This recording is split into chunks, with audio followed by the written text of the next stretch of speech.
Antoine. Patrick, donc je crois que Antoine a fait pour Isover Placo a fait la transition. On parle de ventilation. Tout à l'heure, on disait oui, on ventile pas, on travaille pas assez sur la ventilation là quand on est en aparté là en prenant le café. On voit à quel point c'est un enjeu quand on isole un bâtiment. De travailler également sur la ventilation et notamment pour la qualité de l'air, bon, enfin pour tous les sujets que vous allez dérouler. Oui, effectivement, hein, l'ordre de présentation, je pense, ça a été très bien élaboré. Il y a une suite logique à évoquer le sujet de la ventilation après celui de l'isolation. Effectivement, plus on rend un bâtiment étanche à l'air, et plus il va falloir renouveler l'air intérieur, c'est indispensable, pour plusieurs raisons que je vais évoquer. Une petite présentation de VTI tout d'abord, donc une entreprise qui a aujourd'hui 40 ans, hein, qui a inventé la ventilation hybride et la ventilation basse pression à la fin des années 70. Voilà, qui dispose aujourd'hui un catalogue d'une large gamme de solutions pour la rénovation énergétique, un peu plus de 20 solutions, hein, toutes sous avis technique. C'est important de le signaler puisqu'elles permettent de bénéficier de différents labels et puis de faire bénéficier les copropriétaires des certificats d'économie d'énergie. Il faut savoir que chaque année, nos solutions permettent de renouveler environ 90 millions de mètres cubes d'air, ce qui est assez important. Et que, pour exemple, hein, pour illustration, l'année dernière, en 2022, nous avons équipé 32 000 logements en France. Donc VTI est fabricant, donc un service R&D qui conçoit des solutions intégralement et qui maîtrise vraiment la globalité en fait, de la chaîne de valeur. Notre raison d'être, c'est celle-ci, donc c'est garantir une qualité de l'air intérieur optimale en concevant des solutions de ventilation connectées à haute valeur énergétique et environnementale. Donc c'est un challenge plutôt ambitieux, mais on se bat un peu tous les jours pour y parvenir et pour le respecter. Voilà, les conséquences d'une mauvaise qualité de l'air intérieur elles sont assez importantes. En quelques chiffres, il faut savoir que chaque jour, nous respirons environ 13 000 litres d'air, ce qui est assez important. Et qu'à l'échelle d'une vie, ça représente des centaines de millions de litres. Il est donc préférable d'avoir un air intérieur qui soit plutôt sain. Nous passons 90% de notre temps en espace clos, que ce soit dans notre logement, dans nos bureaux, dans notre voiture, dans le métro, etc. Enfin, voilà, je vous passe les exemples. Donc il est important de travailler sur cet air intérieur qui a un impact direct sur notre santé, sur nos capacités cognitives. Je vais en parler juste après.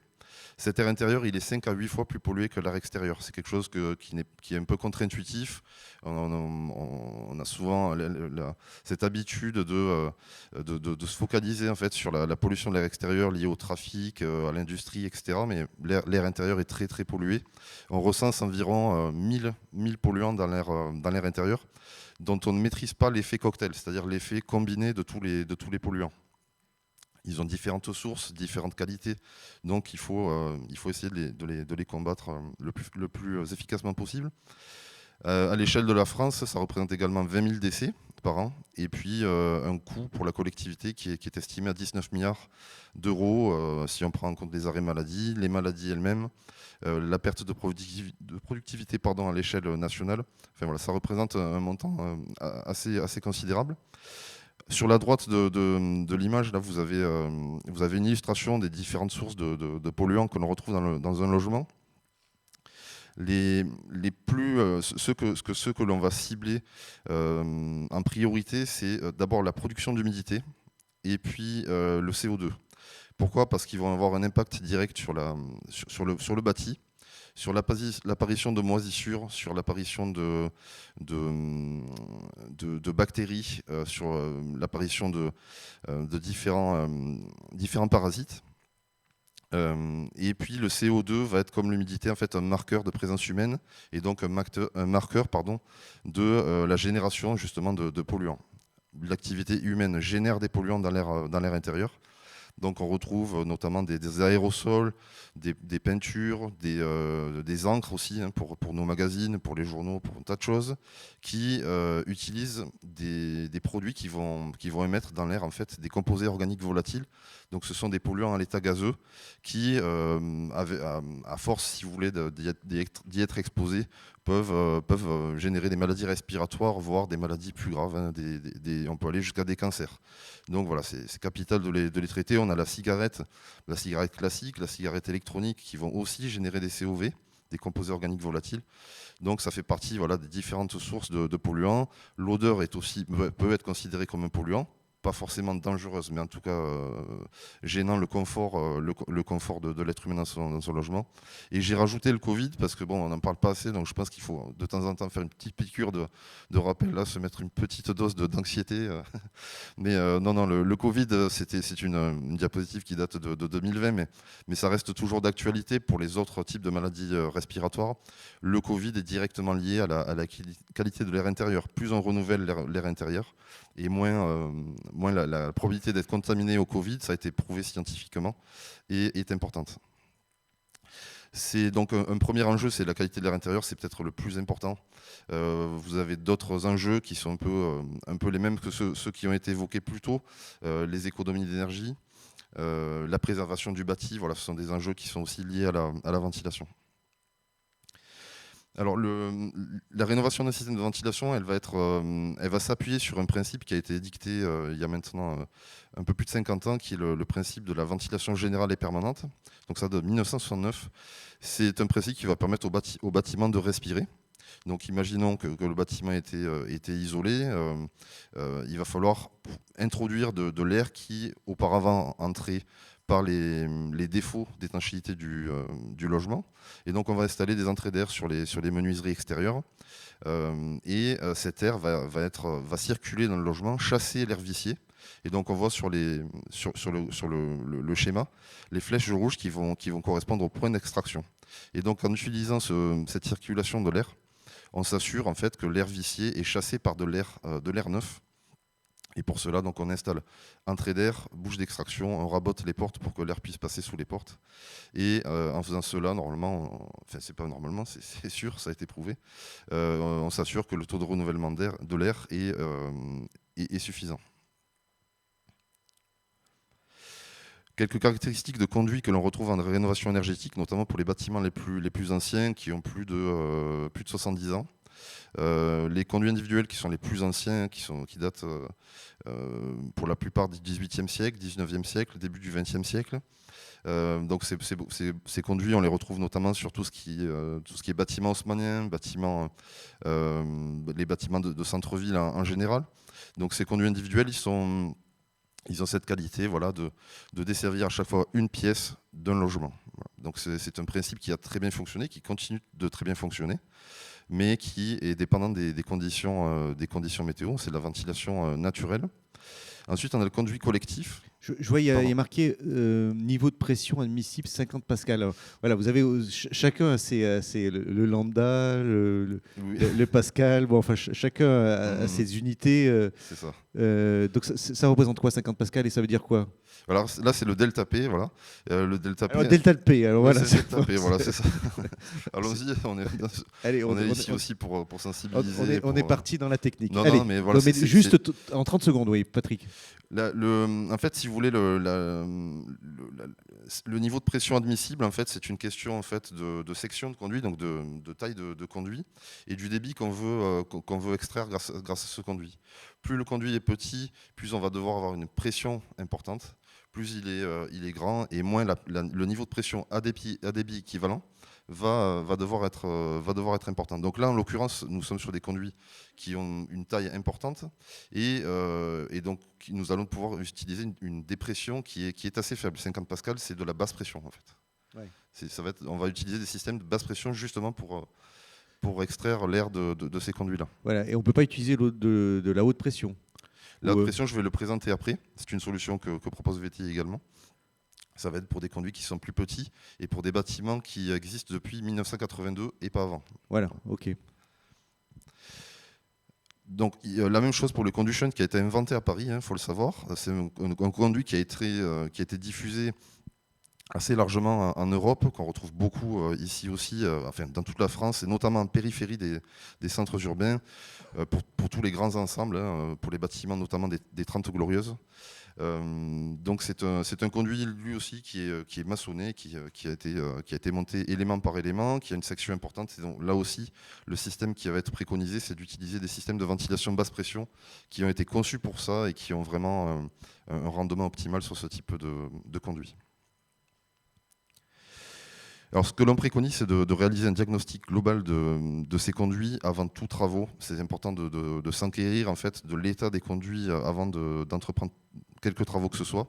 Il faut s'assurer qu'ils sont vides, c'est ce qu'on appelle la vacuité, qu'ils sont intègres, c'est-à-dire qu'ils n'ont pas été, si vous voulez, modifiés, altérés dans leur fonctionnement. On va s'assurer que les pieds de conduit sont étanches et qu'il n'y a pas eu de modification substantielle des conduits de ventilation. Donc cette inspection vidéo, aujourd'hui, je dirais elle n'est pas tout le temps, elle n'est pas exécutée de manière systématique, ce qui est dommage. C'est quelque chose qu'il faut vraiment rendre systématique. C'est ce qui va être fait, ce qui va être rendu obligatoire par le label BBC Finergie, voilà, sous quelques mois, qui va rendre obligatoire l'inspection à 100% de tous les conduits de ventilation d'une résidence avant d'engager des travaux, pour l'obtention du label BBC et Finergie.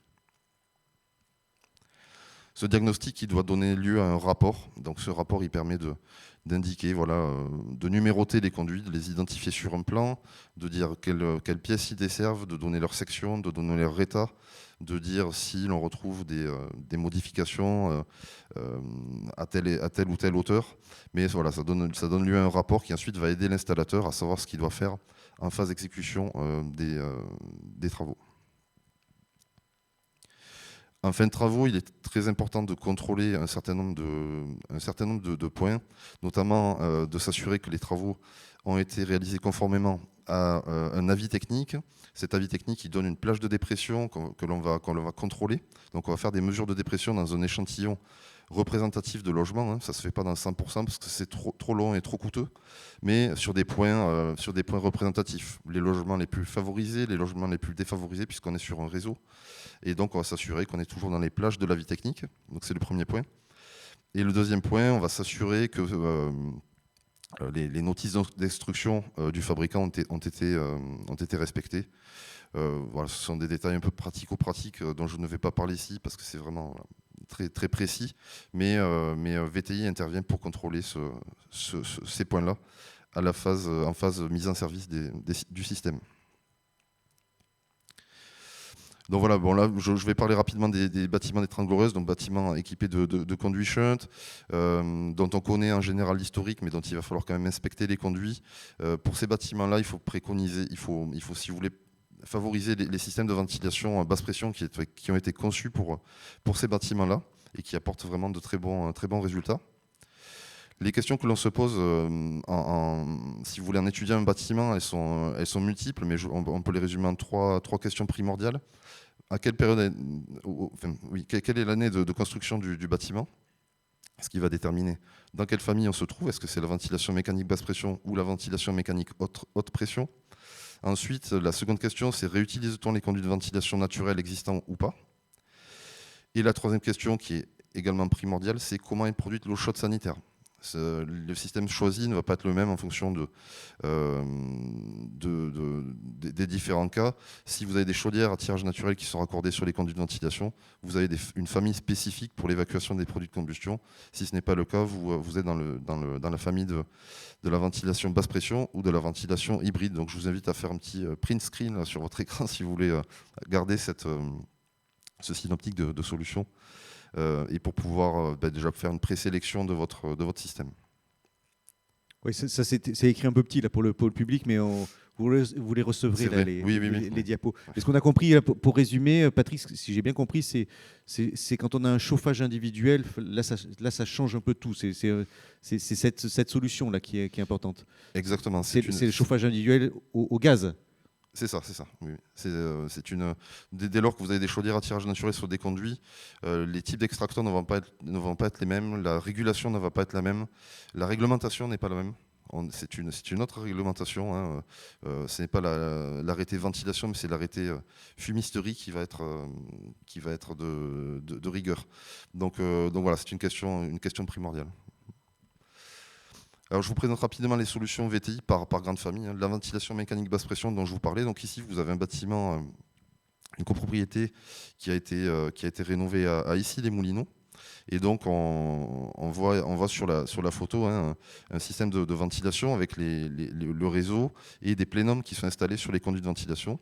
Et donc, l'air va être extrait par ces plénums, circuler dans les réseaux et être extrait par l'unité de ventilation que vous avez à l'écran qui s'appelle Voltaire Evolution, qui est déclinée en version autoréglable, Hygro A, Hygro B, et donc qui permet de bénéficier des certificats d'économie d'énergie. La même chose, mais en version tourelle, donc en version plus verticale. Vous n'avez pas de réseau qui court ici sur la toiture.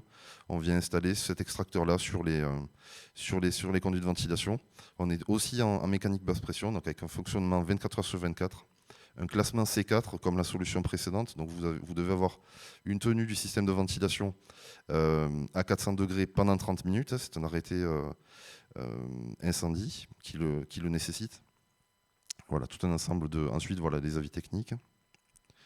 La ventilation hybride, alors, contrairement aux autres systèmes, en fait, elle permet d'optimiser en fait, les moteurs naturels de ventilation, la pression du vent sur les façades et la différence de température, donc le tirage thermique et le tirage éolien. Et donc elle fonctionne en mode mécanique, en mode électrique, uniquement quand les conditions météo ne sont pas suffisantes. Donc elle apporte ce côté un tout petit peu économie d'énergie supplémentaire par rapport aux autres solutions. C'est un principe qui existe maintenant depuis 40 ans. Et puis, pour les bâtiments plus récents, donc construits après 1982, VTI a conçu et puis a obtenu un avis technique très récemment, hein, le 24 octobre, des systèmes de ventilation haute pression qui permettent là de dépasser allègrement les 50 pascals dont nous avons parlé tout à l'heure pour des questions techniques, hein, pour des questions physiques en fait, liées aux tailles de conduits et aux pertes de charge qu'il faut combattre dans le réseau. Donc voilà, qui est disponible, un système qui est décliné en version toiture, en version comble, et qui a son avis technique. Et je pense avoir fini, donc je vous remercie. Voilà, merci Patrick là, pour cette présentation. On a des questions, bien entendu. Et la question, c'est qu'en est-il du radon ? La ventilation a-t-elle un rôle à jouer ? Alors peut-être on peut faire un rappel au public. Est-ce qu'à Paris, à Lyon, vous êtes 150 à nous écouter en ce moment, mais à Paris, Lyon, Marseille, ou en tout cas, on a du radon dans les copropriétés, ou le radon, ça concerne plutôt les maisons individuelles ? Alors, le radon, si vous voulez, vous allez retrouver cette information dans les diagnostics qui sont réalisés avant la vente d'un logement. Ça fait partie des diagnostics obligatoires, hein, que vous remet le notaire une fois que vous achetez un bien, que ce soit un appartement ou une maison. Il va vous indiquer si vous êtes dans une zone de présence de radon ou pas, et si oui, dans quelle mesure. Donc effectivement, les systèmes de ventilation sont là aussi pour traiter ce problème du radon. Certains systèmes sont spécialisés dans le traitement de l'extraction du radon, d'autres un peu moins. Donc c'est un gaz cancérigène, c'est ça, le radon ? En fait, c'est un élément qui est radioactif, oui, ouais. qui est présent naturellement dans les sols, en fait, et qui va pouvoir en fait émaner émaner dans le logement, mais je dirais que on vise plutôt les maisons individuelles, hein, c'est plutôt les maisons individuelles qui sont concernées, et donc les systèmes de ventilation sont là pour traiter ce problème-là également. Voilà, ça concerne moins les appartements. Une question, c'est comment nettoyer les conduits shunt, puisque les chapeaux en toiture sont maçonnés, soudés. Ah non. Non, ils ne sont pas soudés, hein. Ils ont été collés au mortier lorsqu'ils ont été montés il y a maintenant plus de 60 ans. Donc on a l'habitude, quand on fait des visites de résidence, de les enlever justement pour pouvoir regarder l'intérieur des conduits, mesurer leur section, etc. Donc on arrive facilement à retirer ces chapeaux-là et à ramoner les conduits. Donc ça passe par un ramonage mécanique. Voilà, mais il faut laisser faire un professionnel, hein, cher copropriétaire. N'essayez pas de soulever Non. votre chapeau de conduit shunt. Ensuite, une autre question sur la partie bruit. Oui, là on a parlé donc finalement, si j'ai bien compris, il y a un enjeu de qualité d'air, un enjeu là sur lequel de santé, 20 000 personnes, c'est colossal là, qui décèdent tous les ans liés à des problèmes de qualité d'air. Un enjeu sur la partie effectivement efficacité énergétique, ça on en a parlé. Et puis il y a aussi un enjeu sur le bruit, là, du confort sonore aussi dans le logement. Effectivement, à deux niveaux, hein. Une isolation du bruit, une atténuation acoustique des bruits provenant de l'extérieur. C'est le premier point. Les entrées d'air en fait, ont différentes qualités, donc avec des niveaux d'atténuation acoustique plus ou moins importants en fonction de l'entrée d'air que l'on sélectionne, donc à des niveaux de prix différents, si vous voulez, on obtient des niveaux d'atténuation acoustique différents. Ça fait partie là aussi des diagnostics qui sont réalisés en phase avant-projet par les bureaux d'études, des bureaux d'études acousticiens qui vont mesurer l'exposition du bâtiment au bruit environnant. Y a-t-il des routes à proximité, des écoles, des aéroports, enfin, etc., etc. Et donc en fonction de ce bruit environnant, le bureau d'études acoustiques va classer la façade et va préconiser une atténuation acoustique spécifique. Et donc, il va falloir sélectionner les bonnes entrées d'air. Donc ça, c'est le premier point. Et ensuite, il y a une réglementation française qui date de 1999 concernant en fait le niveau de bruit maximal qui doit être généré par le système de ventilation, aussi bien en toiture vis-à-vis de l'extérieur que le bruit généré par rapport à l'intérieur du logement. Donc on a une réglementation du juillet 1999 pour ce point-là. Quand on veut travailler sur le bruit, là je parle à tous les deux, Antoine et Patrick, finalement on peut travailler à la fois sur l'isolant et sur la ventilation. Tout à fait, oui. Voilà, je crois qu'on a fait à peu près le tour. Là, il y a d'autres questions qui tombent, mais on ne va pas pouvoir toutes les prendre.